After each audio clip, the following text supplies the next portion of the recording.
다 같이 성경 봉독하도록 하겠습니다. 오늘 하나님께서 주신 말씀은 마태복음 27장 1절에서 26절 말씀입니다. 새벽에 모든 대제사장과 백성의 장로들이 예수를 죽이려고 함께 의논하고 결박하여 끌고 가서 총독 빌라도에게 넘겨주니라.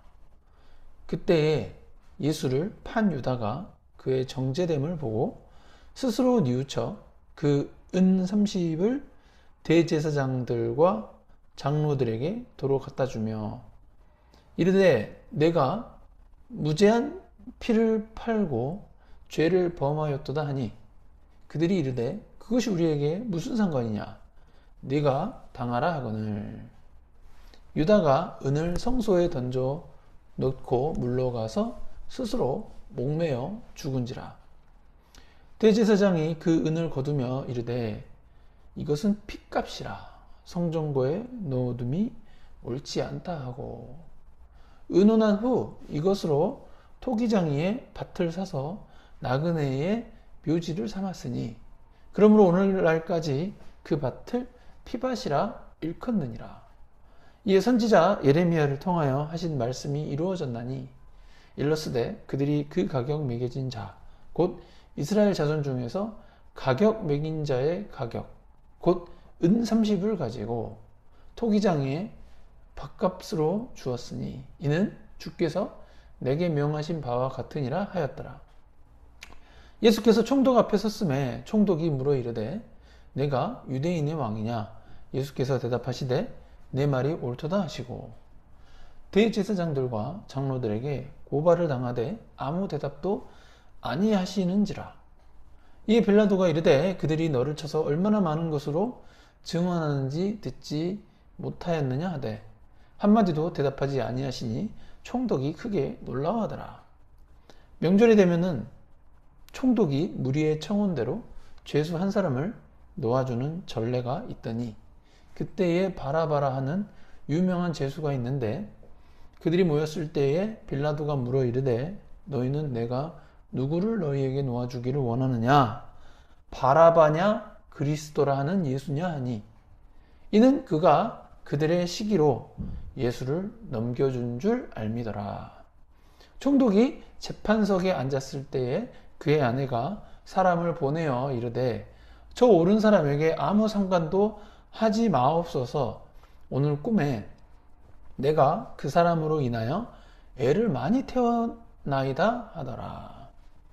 대제사장들과 장로들이 무리를 권하여 바라바를 달라 하게 하고 예수를 죽이자 하게 하였더니 총독이 대답하여 이르되 둘 중에 누구를 너희에게 놓아주기를 원하느냐 이르되 바라바로소이다. 빌라도가 이르되 그러면 그리스도라 하는 예수를 내가 어떻게 하랴? 그들이 다 이르되 십자가에 못 박혀야 하겠나이다. 빌라도가 이르되 어찌미냐? 무슨 악한 일을 하였느냐? 그들이 더욱 소리질러 이르되 십자가에 못 박혀야 하겠나이다 하는지라. 빌라도가 아무 성과도 없이 도리어 밀란이 나려는 것을 보고 물을 가져다가 무리 앞에서 손을 씻으며 이르되 이 사람의 피에 대하여 나는 무죄하니 너희가 당하라. 백성이 다 대답하여 이르되 그 피를 우리와 우리 자손에게 돌릴지어다 하거늘. 이에 바라바는 그들에게 놓아주고 예수는 채찍질하고 십자가에 못 박히게 넘겨주니라. 아멘. 예. 오늘 설교 제목은 가짜 회개입니다. 예, 회개도 진짜 회개가 있고 가짜 회개가 있습니다. 그래서 오늘은 가짜 회개가 무엇인지 한번 같이 살펴보도록 하고 저희가 가짜 회개가 되지 않도록 진짜 생명에 이르는 회개가 될 수 있도록 우리가 깊은 깨달음이 있어야 하겠습니다. 다시 한번 이제 마태복음 27장 1절과 2절 같이 천천히 한번 다시 읽어보겠습니다. 새벽에 모든 대제사장과 백성의 장로들이 예수를 죽이려고 함께 의논하고 결박하여 이끌고 가서 총독 빌라도에게 넘겨주니라. 아멘. 모든 대제사장과 백성의 장로들은 이제 전현직 대제사장들과 현직 고위급 제사장, 고위급 제사장들을 포함하는 이스라엘의 이 종교 지도자들인데, 이들이 이른 새벽에 모여서 지난밤에 의논한 것들을 공식 결의하기 위한 모임을 갖습니다. 그러니까 예수님을 잡는 순간이 밤중이었으니까 이들은 밤을 샌 겁니다. 어떻게 보면. 그래서 산헤드린 공회를 긴급하게 가진 것인데, 그 공회는 예수님에 대한 재판을 빨리 끝내려고 굉장히 그 절차를 신속하게 진행합니다. 왜냐하면 다음 날이 토요일인 또 유대의 안식일인데, 재판 절차를 신속하게 처리하지 않으면은 백성들의 밀란, 다시 말해서 예수님을 사형하는 것에 대한 안건에 대해 반대하는 운동이 격렬하게 일어날 수 있었기 때문입니다. 이를 요일별로 다시 정리하자면은, 목요일 저녁에 예수님이 최후의 만찬을 제자들과 하셨습니다. 그리고 최후의 만찬이 끝난 그 목요일 밤중에 이제 예수님이 붙잡히신 것이고, 목요일 밤 이제 12시 자정 넘어가면 이제 금요일로 넘어가는 거잖아요. 그래서 금요일 밤중, 이렇게 새벽 시간에 잡히시고, 금요일 새벽에 이 산헤드린이라는 이제 공회죠. 공회를 이제 영어로 산헤드린이라고 하는데, 공회를 열어서 신속한 절차를 밟아 예수님을 결박하여 끌고 가서 이제 총독 빌라도에게 넘긴 것입니다. 그 절차를 밟은 것이죠. 이게 마태복음에서 이게 성경 구절들이 많다 보니까 마치 여러 날 걸린 사건처럼 보이지만, 지금 목요일 저녁부터 금요일 새벽까지 아주 일사불란하게 실질적으로는 하루 만에 모든 일이 처리되고, 금요일 오후에 십자가에 못 박히시는 상황으로 매우 신속하고 긴박하게 이 모든 사건이 진행되고 있습니다. 당시 이스라엘은 로마의 식민지로서 이 사형 집행하는 권리는 로마 정부에만 있었던 것으로 보여집니다. 구약 시대의 공회였다면, 그러니까 로마 식민지가 아닌 이스라엘이 왕권을 가지고 있는 구약 시대의 공회였다면은 율법에 따라 사형 집행이 가능했겠지만, 로마의 식민 지배를 받을 때는 이제 이 유대인들이 함부로 그렇게 죽이지 못했기 때문에 예수님을 적법 절차를 밟기 위해서 예수님을 총독 빌라도에게 넘겨준 것입니다. 그러니까 총독 빌라도는 주후 26년에서 36년, 한 10년 정도 이렇게 유대를 통치한 제5대 로마 총독이었습니다. 마태복음 27장 3절 한번 같이 읽어보겠습니다. 그때에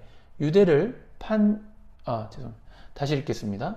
그때에 예수를 판 유다가 그의 정죄됨을 보고 스스로 뉘우쳐 그 은 30을 대제사장들과 장로들에게 도로 갖다 주며. 아멘.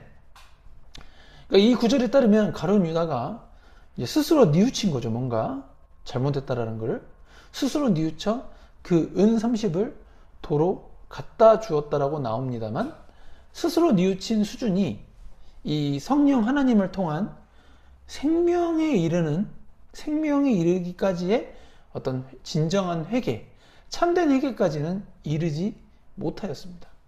가룟 유다는 회개가 아닌 일종의 인간적인 후회를 한 것으로 봐야 합니다. 그러니까 가짜 회개죠. 오늘 설교 제목처럼 이걸 바로 가짜 회개라고 합니다. 그래서 성령을 통한 회개를 했다면은 그러니까 가룟 유다가 자살하지 않았을 것이었으나, 이게 회개가 아닌 인간적인 후회였기 때문에 결국 그는 자살이라는 아주 극단적인 선택을 했습니다.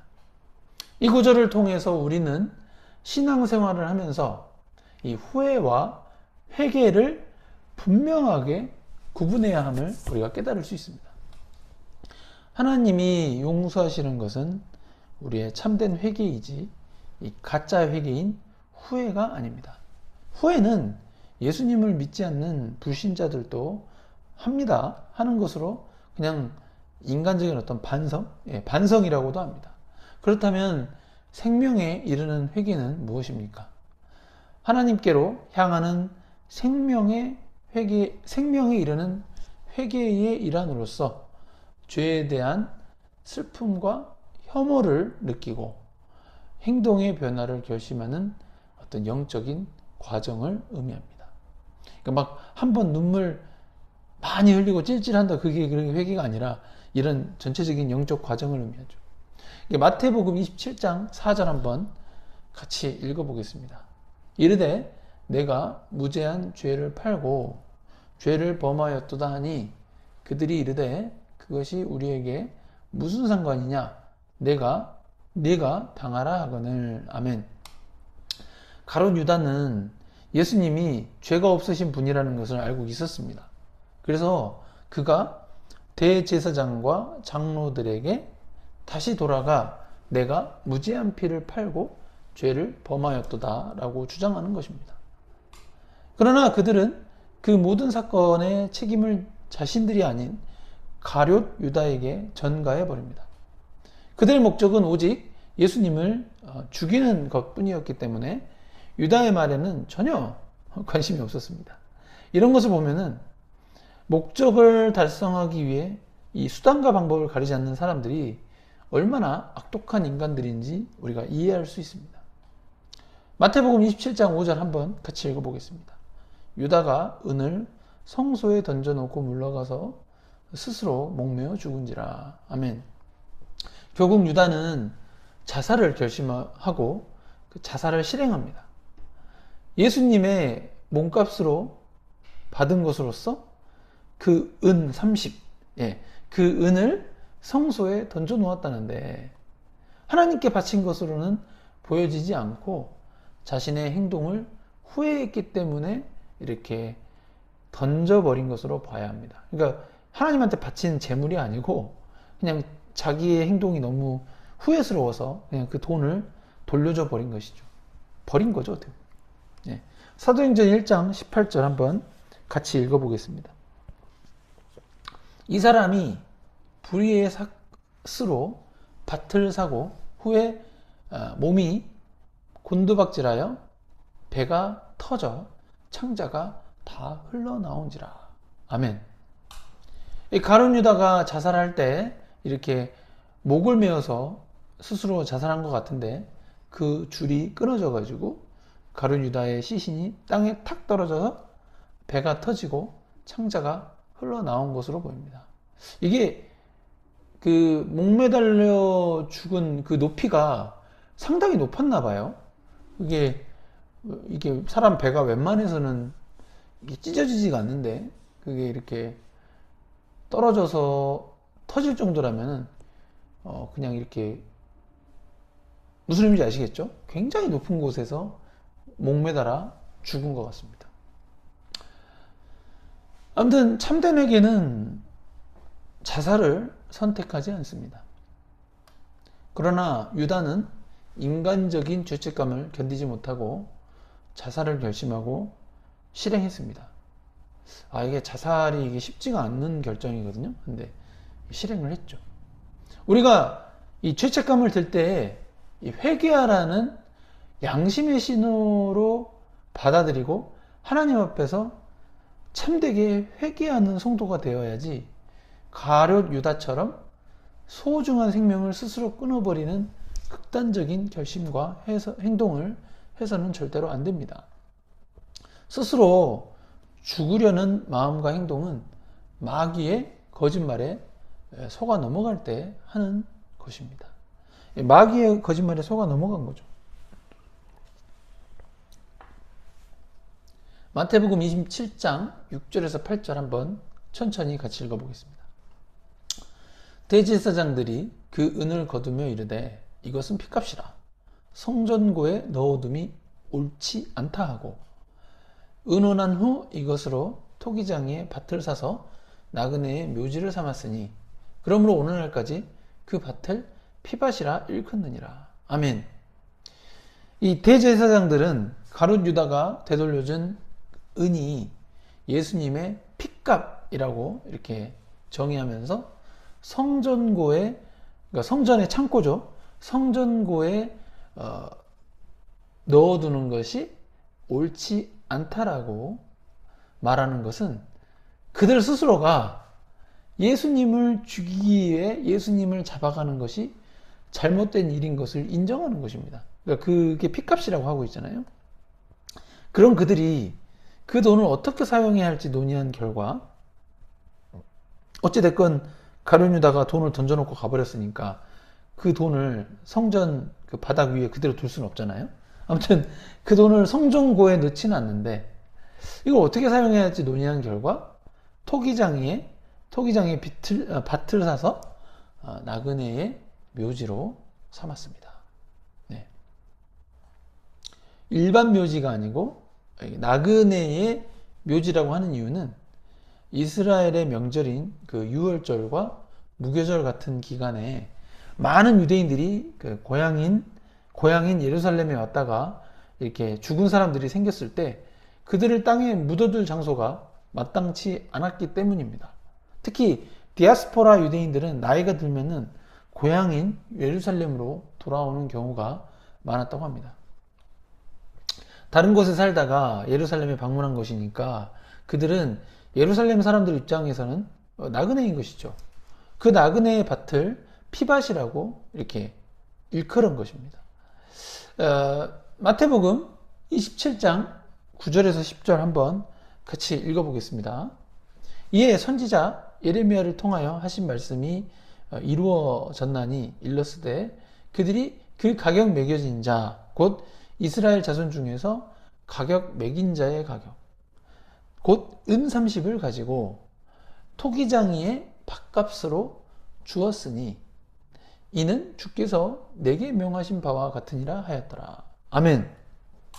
그런데 예수님의 핏값으로 사게 된 나그네의 밭은 스가랴 11장 12절과 13절을 인용하면서 예레미야를 통하여 하신 말씀이 이루어졌다고 합니다.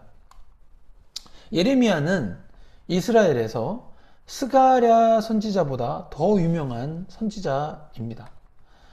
장로교 이 고신 교단에서 발행한 그 마태복음 주석서에 따르면 아마도 마태는 예레미야 18장 2절에서 12절, 19장 1절에서 13절, 32장 6절에서 9절, 그리고 스가랴 11장 12절에서 13절을 결합하여 인용한 것 같다고 합니다. 이게 말씀 구절들이 너무 많으니까 우리가 따로 읽진 않겠지만 참고용으로 제가 적어봤습니다.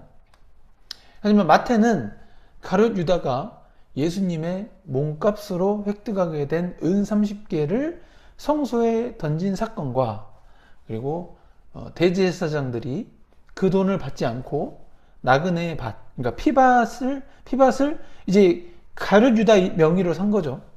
그 피밭을 산 것이 이제 예레미야와 스가랴에서 언급된 하나님의 말씀이 같이 성취된 것으로 이해하여 예레미야의 이름을 언급은 하는데 동시에 예레미야서에 나온 성경 구절들을 인용한 것이 아니라 스가랴서의 말씀 구절을 인용한 것으로 보여진다는 것이죠. 우리는 우리가 원치 않았지만 어찌됐건 이 세상에 태어났습니다. 뭐 제가 이 세상에 태어나고 싶어서 태어난 게 아니잖아요. 그죠? 그리고 오늘도 신생아, 새로운 생명이 막 태어납니다. 그러나 우리가 이 세상에 태어난 이상 어떻게 인생을 살아가는 것은 아주 중요한 주제입니다. 가룟 유다처럼 한때 예수님을 따르다가 예수님을 배신하는 인생이 되지 않도록 우리는 각별히 주의해야 합니다. 이게 제일 불쌍한 거예요. 차라리 처음부터 안 믿었으면 그냥 지옥에 가는데 이거는 예수님을 믿었다가 나중에 아예 돌아서 배신하고 믿지 않는 경우가 되니까 지옥에서 더 큰 형벌을 받게 되는 것입니다. 더 나아가 대제사장이나 이스라엘의 장로들처럼 예수님을 하나님으로 알아보지 못하고 이 종교를 이용해서 위선적인 삶을 살지 않아야 합니다. 그들은 분명 이 구약도 성경이거든요. 구약도 하나님, 신약도 하나님의 말씀이지만 구약도 하나님의 말씀인데 이들이 하나님의 말씀, 하나님 말씀의 전문가들이었지만 정작 하나님이신 예수님을 알아보지 못했습니다. 그리고 그들은 하나님보다 돈을 사랑하는 위선자들이었지만 정작 그 은 30에 대해서는 부정한 돈이라면서 성전고에 예수님의 핏값에 해당하는 돈은 성전고에 넣지 않는 아주 가증한 모습을 보여줍니다. 이들이야말로 하나님의 말씀은 누구보다 많이 하는 자들이었지만 그것은 어디까지나 겉으로만 보이는 형식적인 종교인일 뿐이었습니다. 그런데 이런 모습은 우리도 별반 다르지 않을 수 있습니다.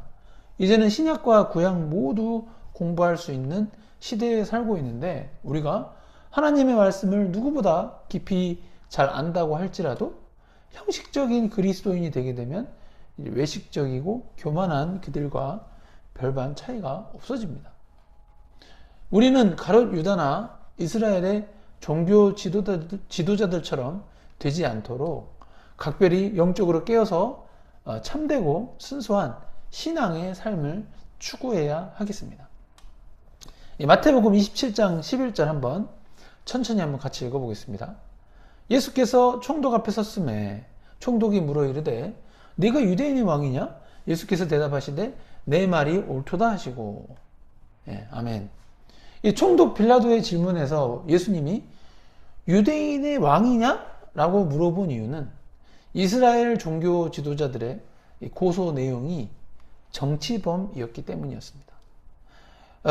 로마의 식민지가 된 이스라엘은 이 사형 집행권이 없다고 제가 말씀드렸잖아요. 그러니까 이 사형 집행권이 없기 때문에 로마법에 따라 예수님을 사형시키려면은 사형을 시킬 만한 어떤 명확한 법적인 근거가 필요했는데 법 조문이 필요하잖아요. 이 신성모독죄는 구약 성경에 기록된 이스라엘의 죄일 뿐이지 로마법이 아니기 때문에 이 로마법에 의하면은 신성모독죄로는 예수님을 사형시킬 수가 없었습니다. 신성모독죄로 죽일 수 없다면은 다른 죄목, 다시 말해서 로마법에 따르는 어떤 고소를 해야 되는데 이 마땅한 증거도 없는 상태였기 때문에 로마 정부에 대한 반역, 로마 정부에 대한 반역죄를 도모한 정치범, 내란이죠. 정치범만 예수님을 죽일 수 있는 유일한 법적 근거였습니다. 이 유대인의 왕이라고 하면은 로마의 왕에 대한 도전이 될 수 있었음에도 불구하고 총독 빌라도가 네가 유대인의 왕이냐? 라고 예수님께 질문했을 때 예수님은 내가 유대인의 왕이다 이렇게 얘기하신 게 아니라 내 말이 옳도다 라고 이렇게 인정하는 말을 하셨습니다. 다만 예수님이 직접적으로 그래 내가 유대인의 왕이다 라고 말씀하지 않으시고 내 말이 옳도다 라고 말씀하심으로써 유대인의 왕은 맞지만 총독 빌라도가 생각하는 로마 정부를 전복시킬 의도가 있는 유대인의 왕은 아니라는 이런 뉘앙스를 가지고 있었습니다. 분명한 것은 이러한 상황에서도 예수님은 스스로의 정체성에 대해서 전혀 숨기지 않으셨다는 것입니다. 마태복음 27장 12절에서 14절 한번 천천히 같이 읽어보겠습니다. 대제사장들과 장로들에게 고발을 당하되 아무 대답도 아니하시는지라. 이에 빌라도가 이르되 그들이 너를 쳐서 얼마나 많은 것으로 증언하는지 듣지 못하였느냐 하되 한마디도 대답하지 아니하시니 총독이 크게 놀라워하더라. 아멘. 이게 유대인의 왕이라는 이 정치범으로, 그러니까 내란죄죠. 정치범으로 고발을 했지만 대제사장들과 장로들은 다른 죄목으로 추가 고발을 한 것으로 보입니다. 그러나 예수님은 이때부터 묵비권을 행사하시면서 아무런 대답을 하지 않으셨습니다. 예수님이 침묵하시자 총독 빌라도는 예수님께 답변하라고 요청하지만 예수님은 그들의 고발에 아무런 말씀을 하지 않으셨습니다. 오히려 총독이 크게 놀라워했습니다. 총독이 크게 놀라워했다는 표현에서 우리는 예수님이 사실상 죄가 없으신 분임을 총독도 알고 감지하고 있음을 느낄 수 있습니다. 그들이 고발한 내용이 모두 맞다면 총독이 그닥 놀랄 필요가 없었을 것입니다. 이런 상황에서 일반 사람들 같으면은 자신들의 죄가 없다고 막 혼자 스스로 변호하려고 최선을 다할 것인데, 오히려 예수님은 잠잠히 있으셨기 때문에 크게 놀랐던 것입니다.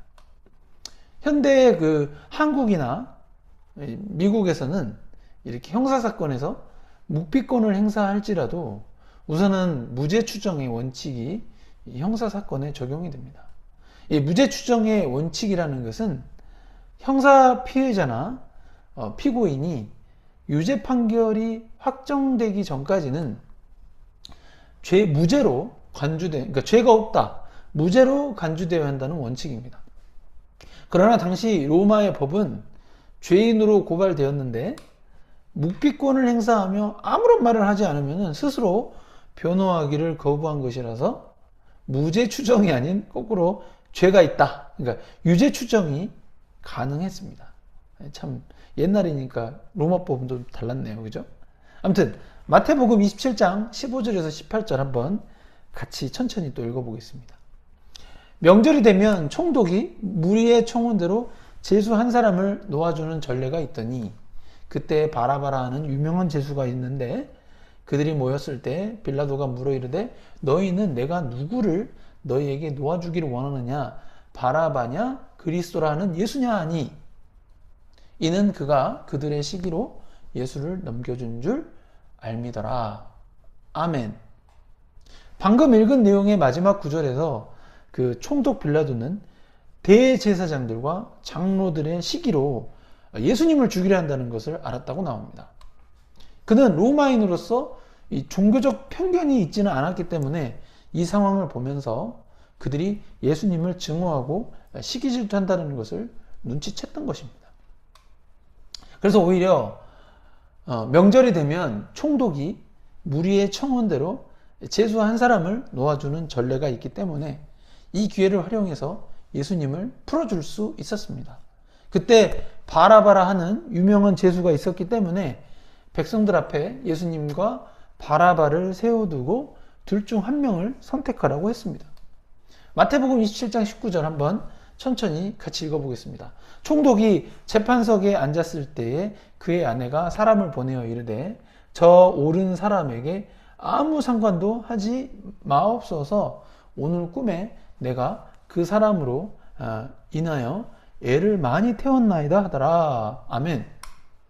빌라도의 아내는, 그러니까 총독 빌라도의 아내는 예수님에 대해서 저 옳은 사람이라고 말합니다. 물론 이제 그 아내가 빌라도한테 직접 얘기한 게 아니고 아내가 꿈꾼 내용을 바탕으로 자신의 아는 자신의 지인에게, 그러니까 자신의 종이겠죠? 그 종을 통해서 이렇게 저 옳은 사람이라고 말을 했다는 거죠. 예수님이 죄가 없으신 분이라는 것을 빌라도의 아내는 꿈으로 알게 되었습니다. 정작 이스라엘의 종교 지도자들은 예수님을 이 죄인으로 누명을 씌워 죽이려고 하는데, 그러니까 같은 이스라엘 사람들이죠. 근데 하나님을 믿지도 않는 이방인인 빌라도의 아내가 하나님으로부터 꿈으로, 하나님 주신 꿈이죠. 이방인인데 예수님을 믿지도 않는데 하나님으로부터 꿈으로 예수님은 무죄하시다라는 것을 계시받은 것입니다. 할렐루야. 예수님이 이 죄가 없으신 분이라는 것이 이런 식으로 또 입증이 됩니다. 빌라도의 가장 가까운 사람에게 이렇게 입증을 하신 것이죠. 마태복음 27장 20절에서 22절 한번 같이 읽어보겠습니다. 대제사장들과 장로들이 무리를 권하여 바라바를 달라하게 하고 예수를 죽이자 하게 하였더니 총독이 대답하여 이르되 둘 중에 누구를 너희에게 놓아주기를 원하느냐 이르되 바라바로소이다. 빌라도가 이르되 그러면 그리스도라 하는 예수를 내가 어떻게 하랴? 그들이 다 이르되 십자가에 못 박혀야 하겠나이다. 예, 아멘. 이 빌라도의 아내와는 정반대로 대제사장들과 장로들이 무리에게 권하여서 바라바와 예수님 중 바라바를 선택하게 함으로써 이 죄 있는 바라바는 오히려 살려주고 죄 없는 예수님에게 사형 선고가 내려지게 합니다. 이게 참 이 꿈이 놀라운 게, 원래 꿈을 꾸면은 사람들이 금방 다 잊어버리는데 이 꿈이 정말 선명했나 봐요. 그 바라바의 빌라도의 아내가 그 꿈을 잊지 못하고 이렇게 얘기하는 거 보니까요. 이때 빌라도는 아내의 부탁을 듣기도 했기 때문인지 곧바로 예수님에 대하여 이렇게 사형 선고를 내리지 않고 그리스도라 하는 예수를 내가 어떻게 하랴? 라고 그들에게 물었습니다.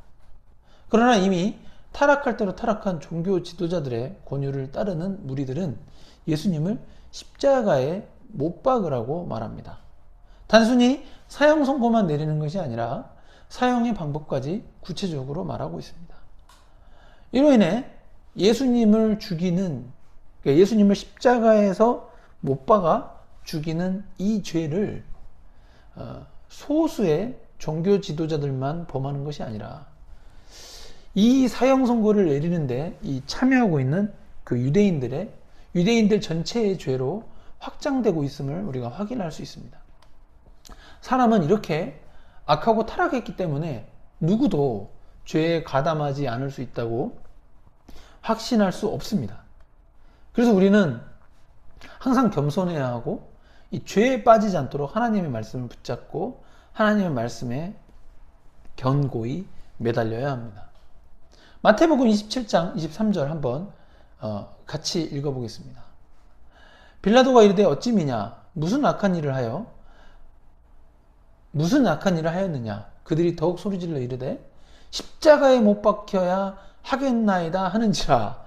무섭죠. 이게 사람들 참 무섭습니다. 결국 총독 빌라도가 오히려 예수님의 무죄함을 인정하고, 이게 총독 빌라도가 유대교 하나님을 믿지는 않았지만 객관적인 제3자잖아요. 이방인으로서, 로마 사람으로서 객관적인 제3자로서 예수님이 무슨 악한 일을 하였느냐고 오히려 그 유대인들한테 반문합니다. 굳이 십자가에서 못 박아 죽일 이유가 없음을 언급한 거죠. 굳이 십자가까지 가야겠느냐? 십자가 사형이 아닌 더 낮은 형벌로 처벌하는 가능성을 확인하고자 했던 것입니다. 근데 빌라도가 그런 마음을 먹었을지라도 이 종교 지도자들의 사주를 받은 이 무리들이 이렇게 말합니다. 더욱 소리질러 이르되 십자가에 못 박혀야 하겠나이다 라는 더욱 강경한 목소리를 이 무리들에게 총독 빌라도가 듣게 됩니다. 유대의 유대인들은 이 마귀 사탄의 앞잡이 노릇을 하고 있는 것이고 더 이상 평정심도 없고 그냥 평정심을 잃은 거죠. 객관적인 판단을 하지 못하는 지금 군중 심리에 사로잡혀 있습니다. 마태복음 27장 24절 한번 같이 읽어보겠습니다. 빌라도가 아무 성과도 없이 도리어 밀란이 나려는 것을 보고 물을 가져다가 무리 앞에서 손을 씻으며 이르되 이 사람의 피에 대하여 나는 무죄하니 너희가 당하라. 아멘. 빌라도는 예수님이 죄가 없으신 분임을 알고 있었던 로마 사람, 이방인이었지만 도리어 이 유대인들로부터 밀란이 나려는 것을 보고 이제 그는 하나님 안 믿는 사람이기 때문에 두렵죠. 그런 거 보면. 그래서 인간적인 두려움이 생겼습니다. 그리고 그의 인간적인 두려움은 군중 심리를 따라 예수님에 대하여 십자가에서 못 박혀 죽임 당하시도록, 그러니까 사형을 당하도록 무리 앞에서 손을 씻는 행위로 예수님을 그냥 넘겨줘 버립니다.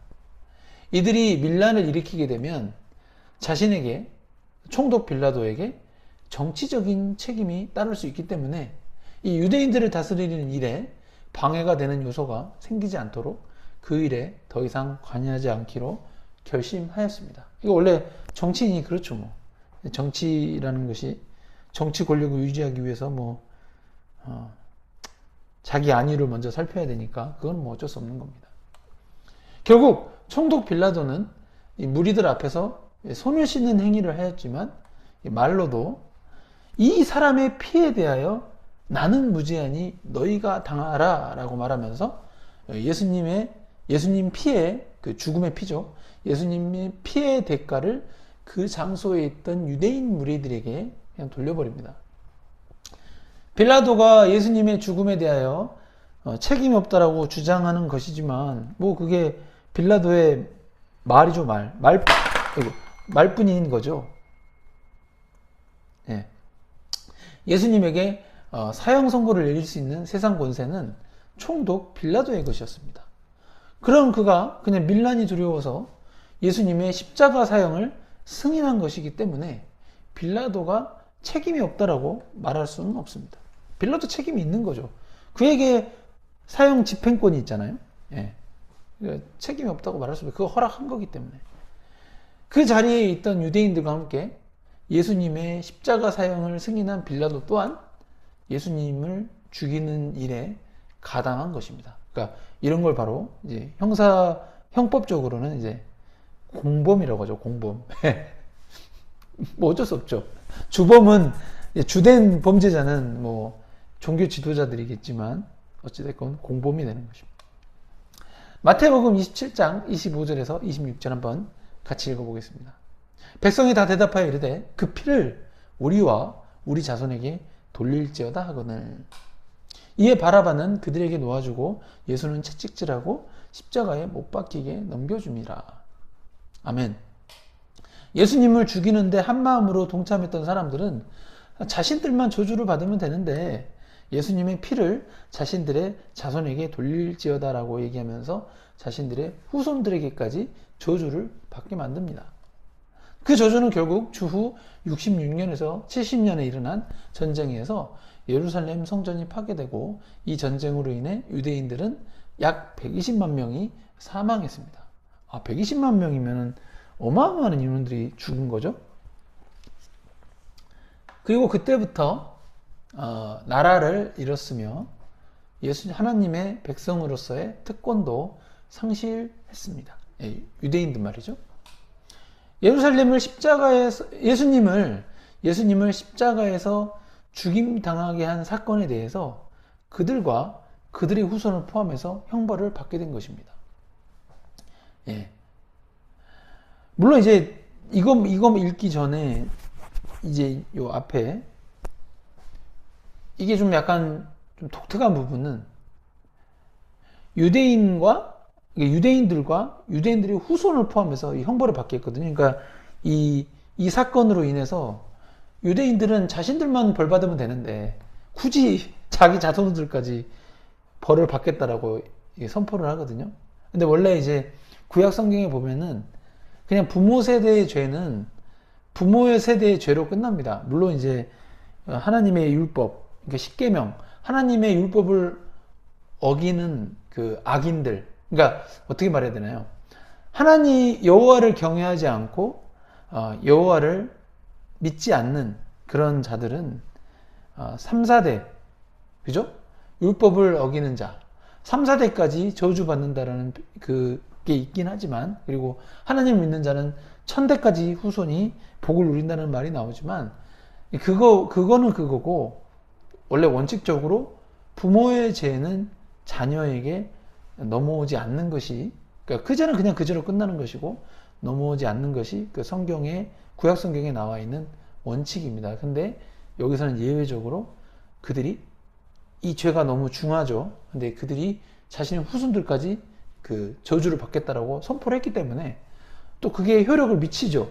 참 이게 무서운 거예요. 그래서 우리가 이 말을 조심해야 됩니다. 어떻게 보면 말대로 인생이 역사할 수 있기 때문입니다.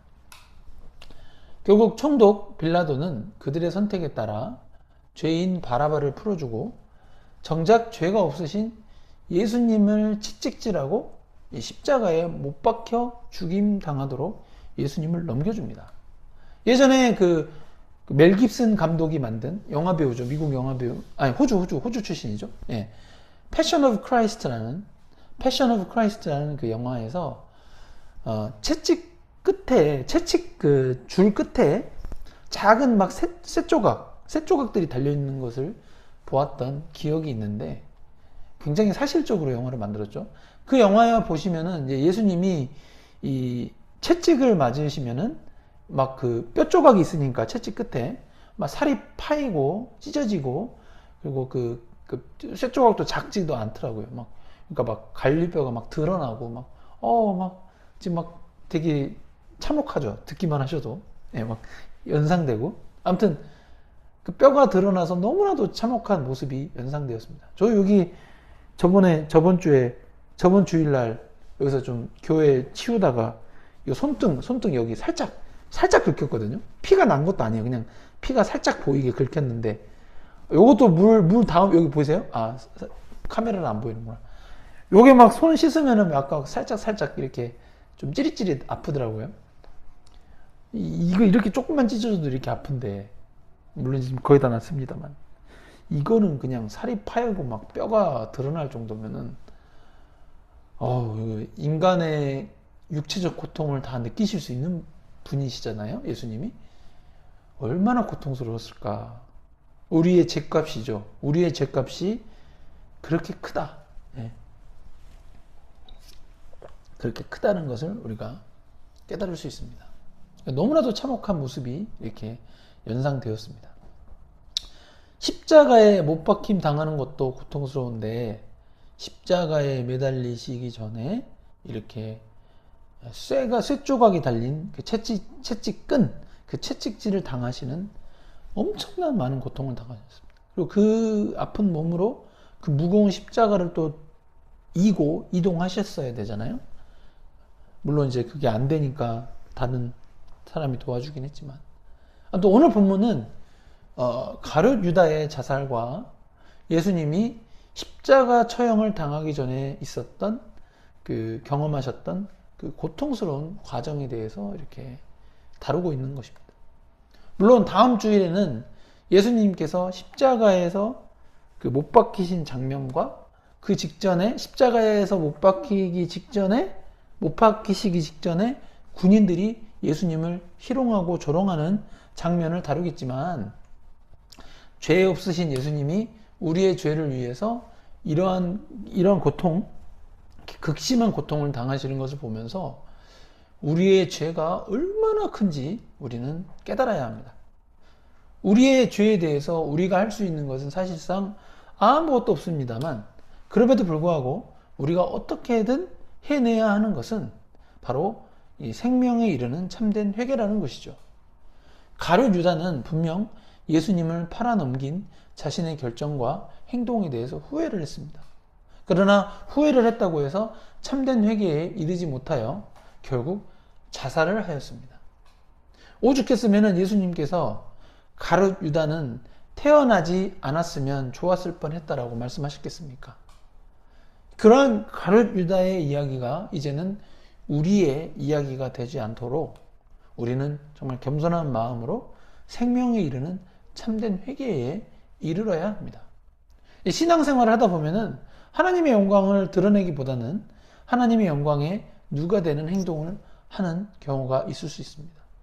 그럴 때 우리는 가룟 유다처럼 후회하는 마음만 가지고 다시 유사한 행동을 하게 되면 사실상 가룟 유다와 다를 바가 없습니다. 참된 회개에 이른다는 것은 하나님의 영광을 가리는 죄된 행동을 끊고 하나님 앞에 깊이 반성하며 돌이켜서 하나님의 진리인 성경 말씀대로 이 삶을 살아내는 것입니다. 그리고 이러한 참된 회개가 바로 생명에 이르는, 영원한 생명에 이르는 회개가 됩니다. 예수님은 우리의 죄를 위해 십자가에서 죽임 당하시는 사역을 어떻게든 감당하셔야 했습니다. 그래서 죄가 없으심에도 불구하고 죄가 없다고 당신 스스로를 변호하시기보다는 묵비권을 행사하시며 십자가 사형 선고를 그대로 받으셨습니다. 어떤 변명도 하지 않으시고 채찍질 당하시며 육체적 죽음을 기다리십니다. 총독 빌라도는 예수님이 죄가 없으시다는 것을 알면서도 군중의 압박에 굴복하여 십자가 사형을 묵인합니다.